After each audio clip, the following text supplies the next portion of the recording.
पुणी ओडिशा रे घटिला भयंकर दुर्घटना। एते भयंकर भावरे दुर्घटना घटी जे जहाकू देखिले आपणकर भी लोम मूल ठाकुरी उठिबो।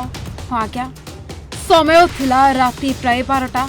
चारिआडे निशब्द, किए शोइछि तो के पुणी निज गंतव्य स्थल को जाउछि। किंतु जाजपुर कोरेई बस स्टाण्ड निकटरे 20 नंबर जातीय राजपथ रे घटिला एभली किछि भयंकर दुर्घटना।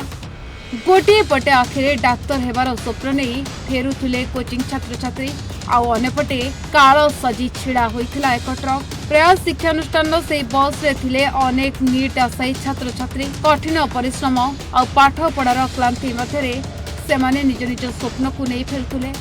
किंतु किए बा जानिथिला कोरेई बस स्टाण्ड पाखरे निर्माणाधीन रास्ता सेमानंक पई मरण जंता साजिबो। भारसाम्य हरई बसटी एक ट्रक को एते जोरे धक्का देइथिला जे बस रो आग भाग संपूर्ण भाव में भांगिरुची चुरमार हो जाइछि। दर्शक बंधु, कथारे कहा जाए रखे हरित मारे के। भयंकर धक्का पाइबा पर भी बस रे थिबा छात्र छात्री माने अल्प के बर्ती जाइछंती।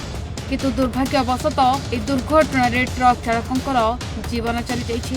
जाजपुर जिला मुख्य चिकित्सालय शेष निश्वास त्याग करिसेंती ट्रक ड्राइवर जनक। घटना पर स्थानीय अंचल में चापा उत्तेजना देखा देछि। आहत छात्र छात्री मानक प्रथमे जाजपुर रोड चिकित्सालय पर अधिक चिकित्सा पई टाटा मेडिकल को स्थानांतर करा जाइछि। वर्तमान सेमानक अवस्था स्थिर रहिथिबा रे सूचना मिलिछि।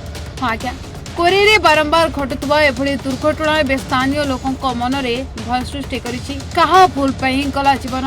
निर्माणाधीन रास्तार अव्यवस्था ना बेपरुआ गाड़ी चलना, जहाँ ए तदंत सापेक्ष।